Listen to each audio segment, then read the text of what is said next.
All right, welcome back to ABA exam review and the continuation of our RBT practice exam series, where we're going through another set of questions together and breaking them down.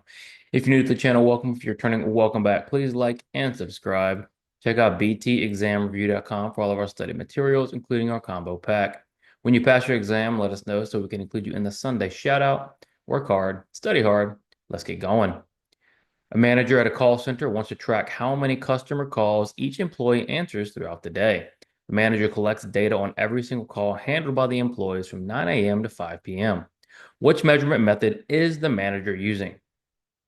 So we have a measurement question, and you want to consider a couple of things with measurement. You want to know, what are we measuring, and are we measuring continuously? Because remember, we can measure continuously, where we measure every instance of a behavior, or we can measure discontinuously, where we're breaking time into intervals. In this case, we are measuring, or the manager is measuring, how many customer calls each employee answers throughout the day. So first, we know it's going to be continuous because the manager is measuring every instance of occurrence. So every time they answer a call, it's going to get measured. Second, when you see how many, you know you're dealing with a number, right? We're not saying how long, we're asking how many. So what is the number of customer calls each employee is going to answer throughout the day? So if we know we need a number, what type of measurement immediately comes to mind? Well, for me, that's going to be frequency. That's going to be a count. And so if we're looking to collect data on every single call handled, we're going to need a count. So let's look at A, event recording. What is event recording? Event recording just records every time something happens. It's essentially frequency. In this case, the event is the call that is getting answered. And every time the call is answered, it's an event and the manager records it. And that's why it's called event recording. It's, again, essentially just frequency. So that looks like our answer. Now, what about B, duration recording? We're not tracking how long, remember. We're looking at how many. So how many calls and the number of calls. So duration is not going to fit here. Duration is going to tell us how long perhaps the call lasted. And then partial interval recording and whole interval recording. Well, we know this is continuous measurement because we're recording every instance of the behavior. So it can't be partial or whole because those are discontinuous measurement procedures. So our answer is A. Notice we read every single answer choice. Knowing why the wrong answers are wrong are just as important, and that's going to help you get better at the exam. A warehouse supervisor wants to address safety concerns and decides to define the behavior of safe box lifting to track its occurrence. The supervisor operationally defines it as bending the knees while keeping the back straight and lifting a box from the floor to waist height without twisting. Our statement best explains why this definition meets the requirement for observable and measurable terms. Don't look at this and think, wow, this is a long question. I'm going to start to get nervous and panic. Don't think like that. Let's just attack the question. First, they just want to know, why does this definition meet the requirement for observable and measurable terms? And that's very straightforward. When we define behavior, we need that definition to be able to be read by anybody, and they can immediately know what we're trying to measure. So if this definition is for safety and it's about safe box lifting, and the definition includes bending knees, keeping back straight, lifting from the floor, no twisting, what about that definition makes it observable and measurable? A, it includes subjective descriptions of how the supervisor feels about safe lifting. Two things are wrong here, right? One, we don't want to be subjective. It's all about being objective, objective definitions, exactly what is occurring. And two, not about what we feel, or in this case, what the supervisor feels. This isn't about how the supervisor feels about safe lifting. It's about what is objectively safe. And a good definition is objective.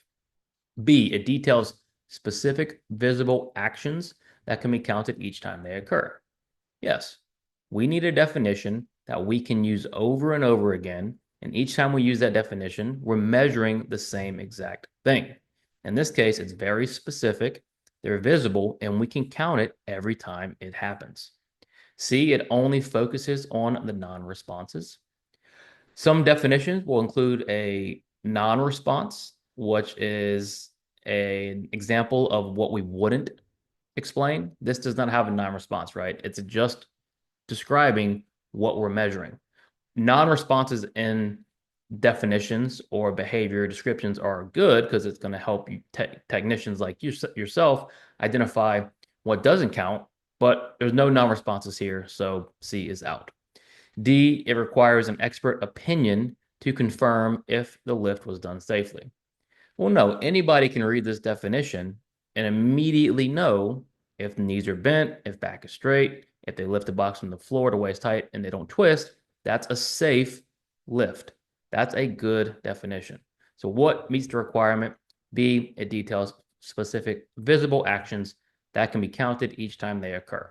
Don't get intimidated by the long questions, just attack them. Duolingo will reward you with a badge every time you complete 5 Spanish vocabulary quizzes. Your motivation to take more quizzes increases each time you earn a badge. What schedule of reinforcement does the app use? Pretty straightforward question, right? We're looking at a schedule of reinforcement, and our different schedules, they can be fixed, they can be variable, meaning they never change or they do change on average, or they can be ratio and interval, meaning they're based on responses or time. In this case, we have Duolingo. You get a badge when you complete 5 quizzes.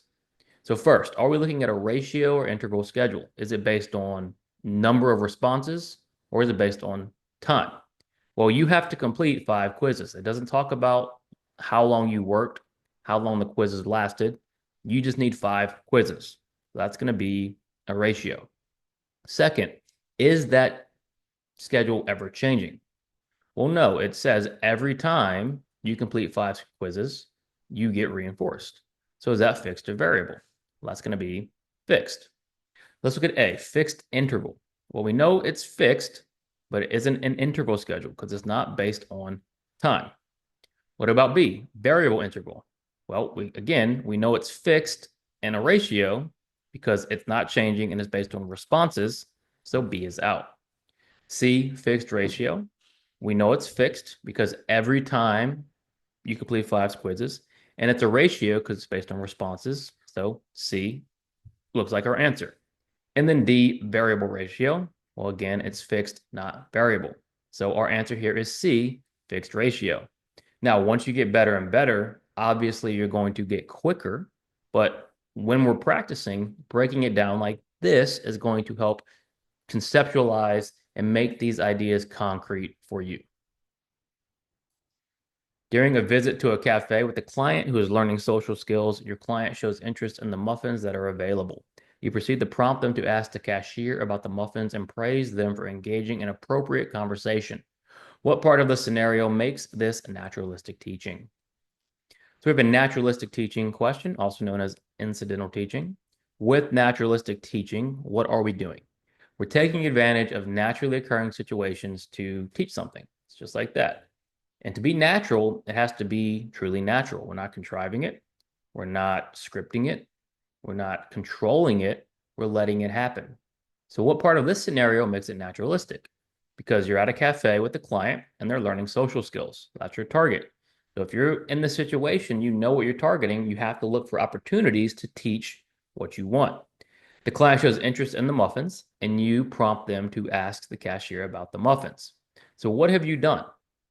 You've taken advantage of a naturally occurring interest from your client to use a social skills intervention or program. You're interested in the muffins. Why not ask the cashier about the muffins? We can work on social skills. So that looks like the piece that makes it naturalistic. Let's look at A. You made sure that the interaction was structured and controlled throughout the cafe visit. Well, that's going to be the opposite of naturalistic, right? We can't control everything in the natural environment, and that's the whole idea. Discrete trial teaching, for example, is good because we can control it and we can teach quickly, but we have to eventually get to a natural setting where we don't have that level of control. B, you took advantage of the client showing interest in the muffin spontaneously. Yes, that's what we predicted. You should try to predict answers before going to the answer choice. And that's what we predicted. You took advantage because the client showed interest in those muffins and you used that interest to teach the social skills. C, you had the client recite a scripted conversation you worked on previously. That was not a scripted conversation. You did not have them memorize what to say. If you do that, which is a potential first step, you have to consider the fact that conversations might not go as planned. So, what happens when the script changes? And then D, you provided reinforcement. You did. You praised them for engaging in conversation, which is good, but that's not what makes it naturalistic because you provide reinforcement even in discrete trial teaching. So, what the naturalistic teaching part of this is B. You took advantage of the client showing interest in the muffin spontaneously. An occupational therapist is teaching an adult how to prepare oatmeal. The skill involves filling a bowl with water, placing the oatmeal into the bowl, microwaving the bowl for 90 seconds, and then stirring.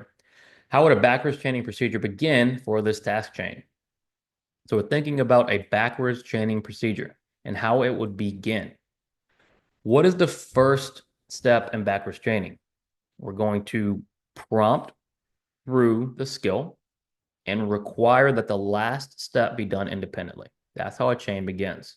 So if our steps are fill a bowl, place the oatmeal in the bowl, microwave the bowl, and then stir, what's going to be our last step? It's going to be that stirring. That's going to be where our backwards chain begins. So A, the client would first fill the bowl with water and then receive reinforcement. Well, that would be forward chaining, right? Because we're starting with that first step. B, the client would need to complete all 4 steps independently to receive reinforcement. That would be more total task where the client is completing the entire thing. C, the client would need to microwave the bowl and then stir for reinforcement. That is the second part of our backwards chaining because they're going still backwards, but we're looking for the beginning of the backwards chain, which would be D. The client would need to stir for reinforcement. That last step needs to be done independently in order to earn reinforcement. Thanks for watching. Be sure to check out btexamreview.com for all of our study materials. The link is in the comments below. Subscribe for all of our updates. When you pass, let us know so we can include you in the Sunday shout out. Work hard, study hard. See you soon.